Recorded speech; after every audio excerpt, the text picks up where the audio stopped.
दोस्तों बहुत बहुत स्वागत है आप सभी का एक बार फिर से। जी हाँ दोस्तों, आज पूरे दिन की कई महत्वपूर्ण और बड़ी खबरें निकलकर सामने आ रही हैं। जानेंगे सभी खबरों को विस्तार से। तो दोस्तों खबरों में आगे बढ़ने से पहले वीडियो को एक प्यार भरा लाइक जरूर कर दें और ताजा खबरों को जानने के लिए चैनल को सब्सक्राइब भी जरूर कर लें। तो देखते हैं पहली बड़ी खबर क्या निकल कर आ रही है।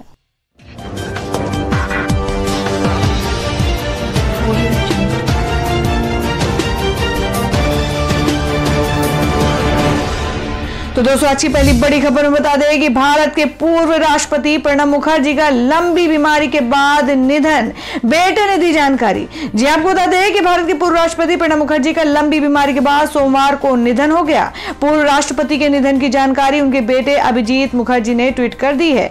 बता दें कि वे दिल्ली स्थित सेना के अस्पताल में भर्ती थे। उनके फेफड़ों में संक्रमण की वजह से सेप्टिक शॉक की स्थिति पैदा हो गई थी। प्रणब मुखर्जी की इस बीमारी ब्रेन सर्जरी से हुई थी, जिसके बाद वे गहरे कोमा में चले गए थे। प्रणब मुखर्जी बीते करीब 20 दिन से दिल्ली कैंट के आर्मी अस्पताल में भर्ती थे। उन्हें वेंटिलेटर सपोर्ट पर रखा गया था। पूर्व राष्ट्रपति प्रणब मुखर्जी के बेटे अभिजीत ने ट्वीट कर उनके निधन की जानकारी दी है। और वहीं अगली खबर बता दें कि प्रणब मुखर्जी के निधन पर 7 दिन के राजकीय शोक की घोषणा, नहीं होगा कोई सरकारी कार्यक्रम। जी हम बात करें कि देश के 13वें राष्ट्रपति के निधन के बाद केंद्र सरकार ने 7 दिन के राजकीय शोक का ऐलान किया है। गृह मंत्रालय द्वारा जारी आदेश के मुताबिक 31 अगस्त से लेकर 6 सितंबर तक राजकीय शोक के दौरान देश भर में सरकारी भवनों पर तिरंगा आधा झुका हुआ रहेगा और कोई सरकारी कार्यक्रम नहीं होगा। और वहीं अगली खबर बता दें कि प्रणब मुखर्जी के निधन पर बांग्लादेश में 1 दिन का राष्ट्रीय शोक, राष्ट्रपति पुतिन ने पत्र लिखकर दी श्रद्धांजलि। जी हम बात करें कि पूर्व राष्ट्रपति प्रणब मुखर्जी के निधन पर देश विदेश के दिग्गज नेताओं ने शोक व्यक्त किया है। रूस के राष्ट्रपति व्लादिमीर पुतिन ने पूर्व राष्ट्रपति प्रणब मुखर्जी के निधन पर वर्तमान के राष्ट्रपति रामनाथ कोविंद को एक शोक संदेश भेजा है। इसके अलावा बांग्लादेश की प्रधानमंत्री शेख हसीना ने प्रधानमंत्री नरेंद्र मोदी को पूर्व राष्ट्रपति प्रणब मुखर्जी के निधन पर शोक व्यक्त करते हुए एक पत्र भेजा है। इसमें उन्होंने लिखा कि प्रणब मुखर्जी बांग्लादेश के सच्चे मित्र थे। बांग्लादेश के लिबरेशन वॉर में उनके योगदान के लिए उन्हें 2013 में सम्मानित भी किया गया था।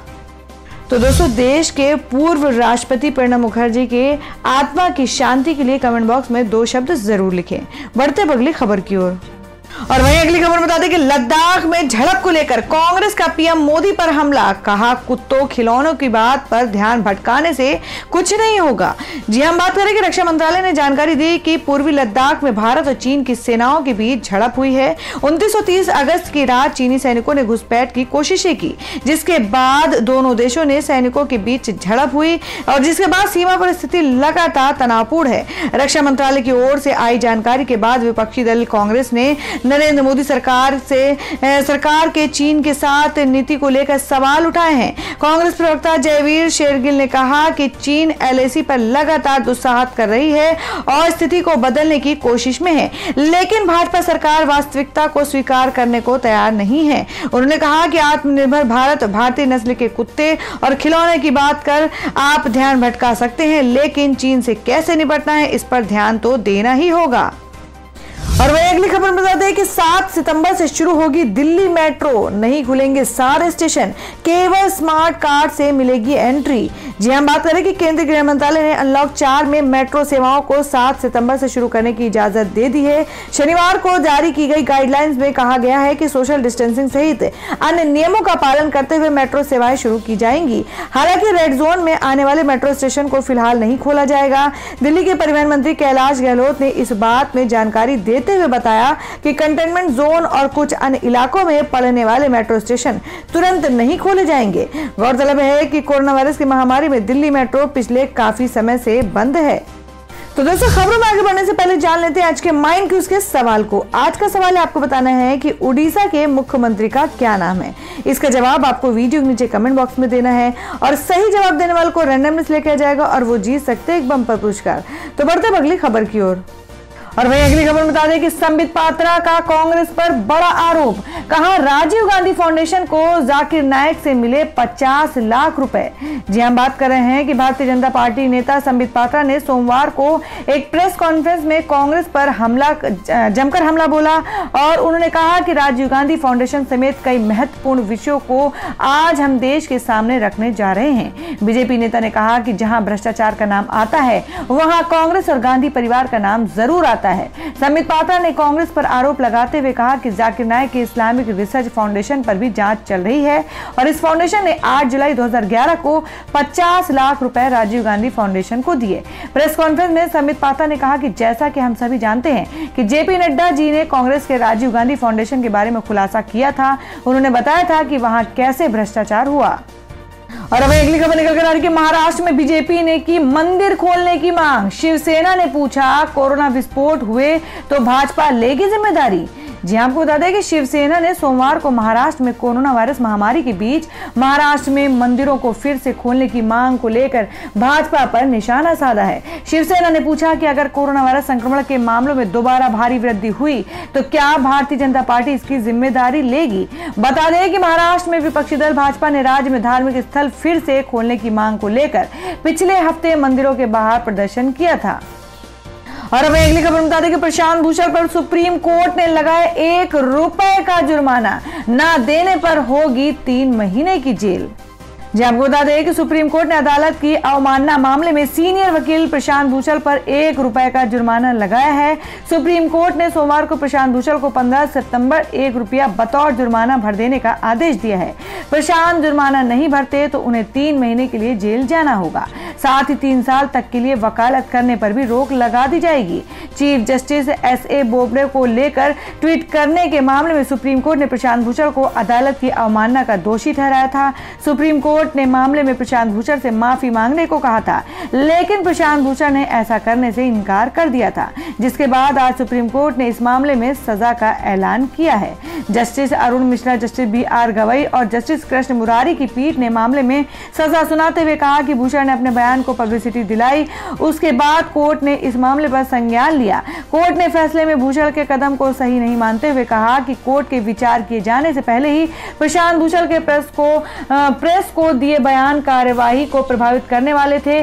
सुप्रीम कोर्ट ने अपना आदेश सुनाते हुए कहा कि कोर्ट का फैसला किसी प्रकाशन या मीडिया में आए विचारों से प्रभावित नहीं हो सकता। और वही अगली खबर बता दें कि अवमानना मामले में बोले प्रशांत भूषण, कहा जुर्माना भरकर एससी के फैसले को दूंगा चुनौती। जी आपको बता दें कि प्रशांत भूषण ने कहा कि मेरे ट्वीट का मकसद सुप्रीम कोर्ट का अनादर करना नहीं था, मैं सिर्फ अपनी पीड़ा को व्यक्त कर रहा था। उन्होंने कहा कि मैं इस जुर्माने को सम्मान पूर्वक चुकाऊंगा क्योंकि मैंने पहले ही साफ कर दिया था कि सुप्रीम कोर्ट जो भी फैसला सुनाता है वो मुझे मान्य होगा। इसके अलावा वो अवमानना के इस फैसले को फिर से चुनौती भी देंगे। उन्होंने कहा कि हर भारतीय मजबूत न्यायपालिका चाहता है। अगर किसी देश की न्यायपालिका कमजोर होती है तो उसका लोकतंत्र भी कमजोर हो जाता है। उन्होंने उन लोगों को भी धन्यवाद कहा जिन्होंने उनके समर्थन में अभियान चलाया था। तो दोस्तों, खबरों में आगे बढ़ने से पहले एक बार फिर से आपको याद दिला दें कि अगर आपने अभी तक हमारे वीडियो को लाइक नहीं किया तो जल्दी से वीडियो को लाइक कर दें, क्योंकि आपका एक लाइक हमारे लिए बहुत ही महत्वपूर्ण होता है। और अगर आप हमारे चैनल पर नए हैं तो चैनल को जरूर सब्सक्राइब कर लें और बेल के बटन को भी जरूर हिट कर दें। और हमारी पूरी न्यूज को जानने के लिए वीडियो को लास्ट तक जरूर देखें। बढ़ते अगली खबर की ओर।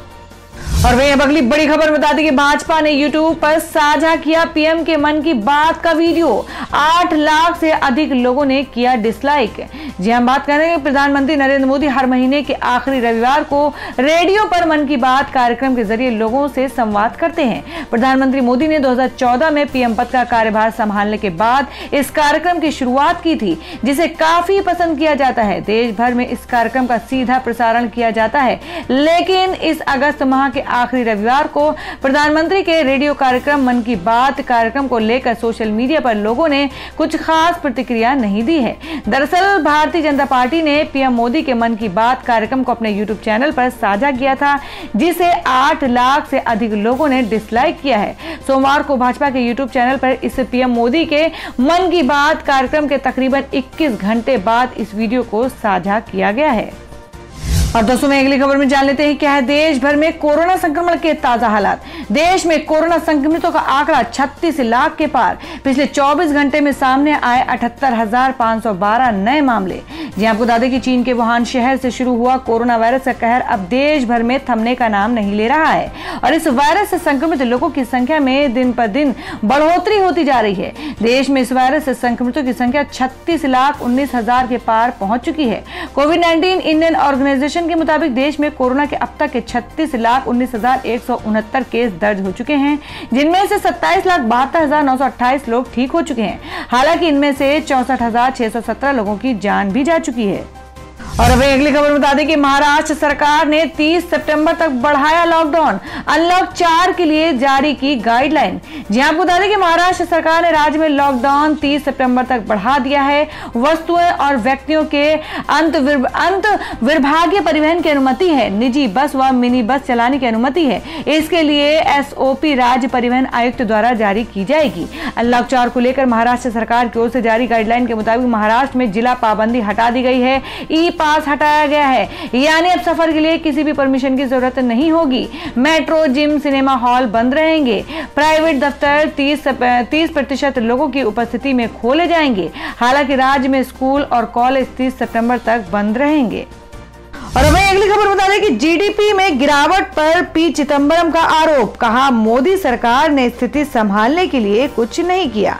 जी आपको बता दें कि कांग्रेस के वरिष्ठ नेता और पूर्व वित्त मंत्री पी चिदंबरम ने मौजूदा वित्त वर्ष की पहली तिमाही की जीडीपी विकास दर में भारी गिरावट को लेकर सोमवार को सरकार पर निशाना साधा और आरोप लगाया कि इसके बारे में पहले से अंदेशा था, लेकिन सरकार ने समय रहते स्थिति संभालने के लिए कुछ नहीं किया। उन्होंने कहा कि यह स्थिति सरकार के लिए शर्म का विषय होना चाहिए, लेकिन वह अपनी गलती भी स्वीकार नहीं करेगी। और वहीं अगली खबर बता दें कि भारत के पूर्व राष्ट्रपति प्रणब मुखर्जी के निधन पर पीएम मोदी ने जताया गहरा दुख, शेयर की कुछ पुरानी तस्वीरें। जी आपको बता दें कि पूर्व राष्ट्रपति प्रणब मुखर्जी का 84 वर्ष की उम्र में निधन हो गया। वे लंबे समय से बीमार थे और दिल्ली के अस्पताल में भर्ती थे। प्रणब मुखर्जी के बेटे अभिजीत मुखर्जी ने पूर्व राष्ट्रपति के निधन की जानकारी ट्वीट करके दी थी। अभिजीत मुखर्जी ने ट्वीट किया कि भारी दिल से आपको सूचित कर रहा हूं कि मेरे पिता श्री प्रणब मुखर्जी का RR अस्पताल के डॉक्टरों के सर्वोच्चतम प्रयासों और पूरे देश के लोगों की प्रार्थना के बावजूद निधन हो गया। मैं आप सभी को हाथ जोड़कर धन्यवाद देता हूं। आज ही अस्पताल की तरफ से जानकारी दी गई थी कि प्रणब मुखर्जी का स्वास्थ्य सोमवार को और खराब हो गया, क्योंकि फेफड़ों में संक्रमण की वजह से उन्हें सेप्टिक शॉक लगा है। सेप्टिक शॉक एक ऐसी गंभीर स्थिति है जिसमें रक्तचाप काम करना बंद कर देता है और शरीर के अंग पर्याप्त ऑक्सीजन प्राप्त करने में विफल हो जाते हैं। और वहीं उनके निधन से पीएम मोदी को गहरा आघात लगा है और उन्होंने इसे ट्वीट के माध्यम से व्यक्त भी किया है और प्रणब दा के साथ कुछ पुरानी तस्वीरें भी शेयर की हैं।